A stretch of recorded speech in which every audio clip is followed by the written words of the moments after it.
Hello, welcome back to Atlas Within. I'm Andres. Today we're doing a check-in. It's day 45, so midway point. It's actually the 10th of July, 2026. So yeah, let's get stuck into it to see how we are doing today. So I did my measurements, or rather I weighed myself, and I weigh 87.1. Now, what does that mean? Since my last check-in, it means I've only actually decreased my 0.05 stats that the smart scale has, and unfortunately it doesn't really tell me what's happened. So it's a bit of a weird one. It looks like I've kind of stagnated for a bit, maybe stabilized. I'm not entirely sure yet. I guess time will tell depending on how we go from here onwards. There is a good chance that because I've changed a few things in my diet, like for example I've added oats and protein powder to my oats, which I have as a replacement for one of my coffee / pastry meals or smaller meals. That may be making a difference because now obviously my body composition is changing ever so slightly from having a bit more fat to having a bit more protein and some carbs. Maybe that's what's going on. So the body's like adapting to it. It looks like I haven't lost much, but potentially something is happening on a body composition level. Unfortunately, from just looking at the stats, I haven't really budged. So that's not ideal.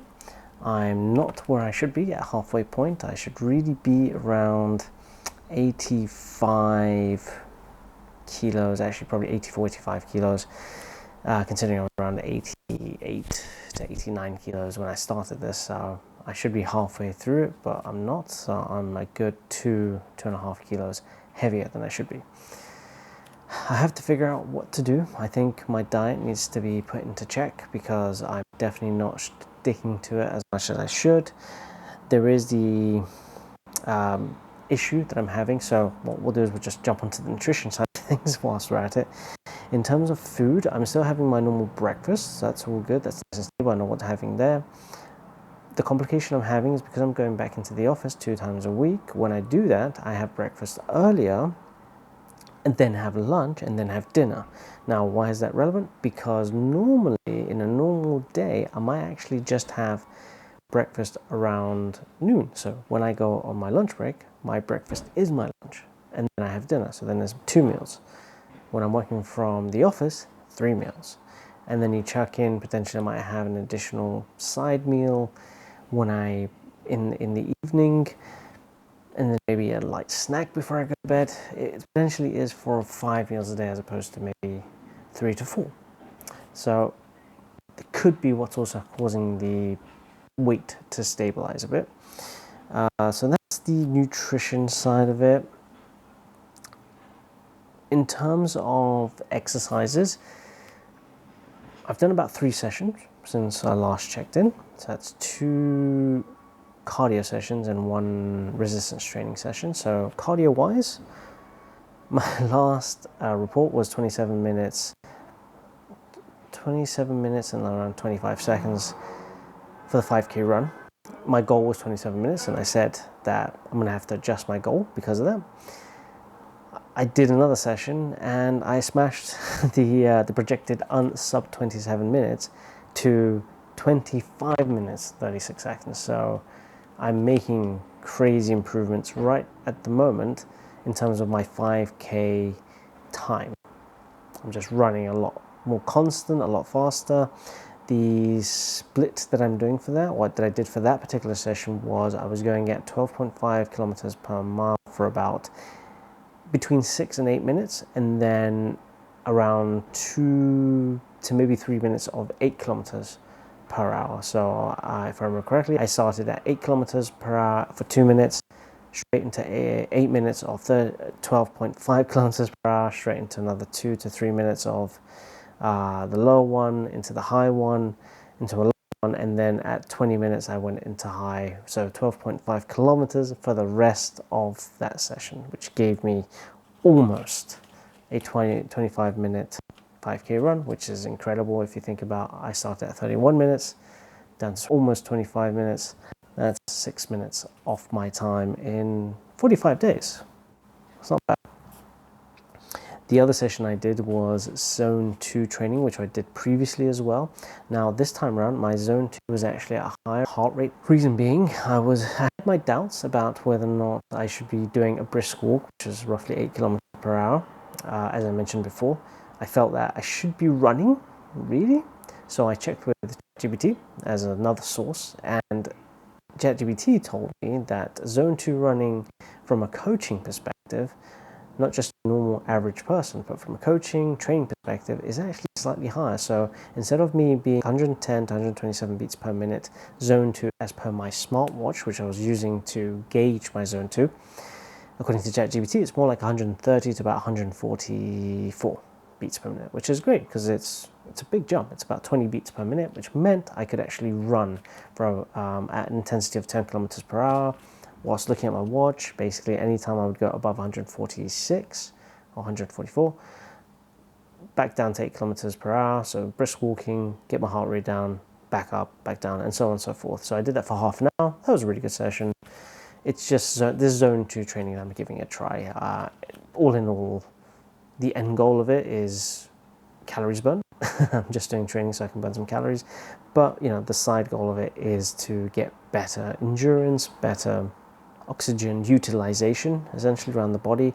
Don't know if that's the right terminology for it, but basically it's the way your body uses oxygen per, I think, liter or milliliter of air you take in. There's a whole video I watched on this thing, but all in all, it's basically just to make my body a bit more efficient at doing exercises and utilizing the oxygen to sustain that exercise.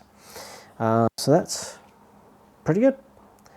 In terms of resistance training, still doing the same routine. The only difference I've made this time around is I did increase the reps of my sit-ups to 17 and my bicep curl or tricep extension to 15 reps. So just an additional rep. I haven't really changed the routine yet because I've not been able to complete 4 rounds comfortably. So what I mean is, when I started this particular routine, 1 to 2 rounds was okay. 3 to 4 rounds, I had to break it up. I couldn't do every single exercise for the amount of reps continuously. I had to take some breaks to do that, which is what I would consider micro rep maxing. I don't know if that's the right way to do that because, well, just briefly put, micro rep matching, is when you do one set for a certain amount of reps, maybe as many as you can, and then every subsequent set you match those reps, taking breaks if you need to. So say in the first set you do 15 reps, second set you have to do 15, but you only do 10, take a break, 10-second break, do another 5, done. Third set, maybe you need to do 5, take a break, do another 5, take a break, do another 5, and so on and so forth. So that's what I've been doing for rounds 3 and 4. Now this session that I just did really well. I think I felt that round 1 through to 3 was actually quite comfortable. Round 4, still a challenge, still pushing the limits, which is why I haven't drastically changed it as of yet. I am thinking of changing it for the next workout, or maybe the workout after that one, just to give this one more try to see how I feel.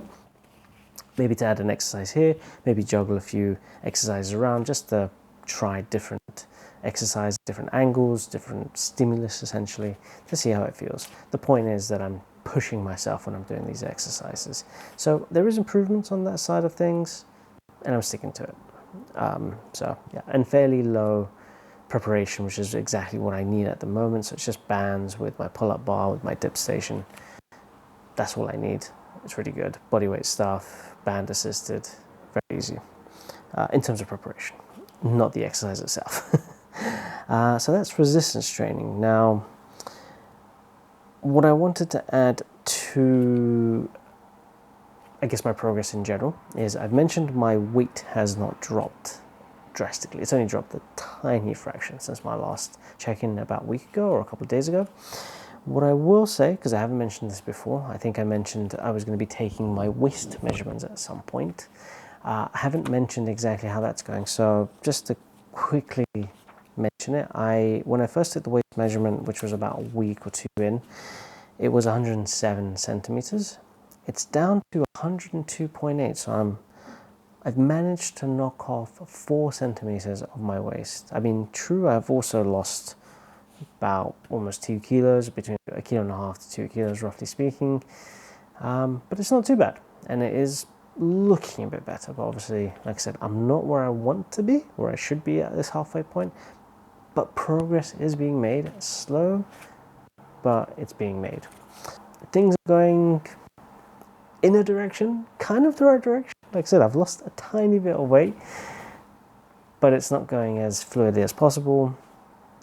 Definitely need to sort out my eating, especially now I'm going back into the office. That's definitely the 3 main meals, basically, because I'm used to having 2 main meals, 2 side meals. 3 main meals is potentially just calories, basically. So I need to figure out how I'm going to balance that out on those days. And yeah, I just got to stick to it, because the 80-20% that I'm doing at the moment, sometimes I think it's 80-20% in terms of healthy to unhealthy eating, but sometimes, honestly speaking, it's probably 60-40. And, you know, the figures kind of confirm that. I mean, I can't say for certain because I haven't taken exact metrics for this. But yeah, I think there's definitely room for improvement there, as always. But yeah, that's going to be the check-in for today. Hopefully next time around there'll be more improvements done. I'll have some better news. But for now, things are slowing down, shall we say, in certain aspects. And other aspects improving in metrics, weight-wise, slowing down. But we'll see. We'll get there. All right, well, thanks for watching, and yeah, catch you on the next one. Have a good one. Bye.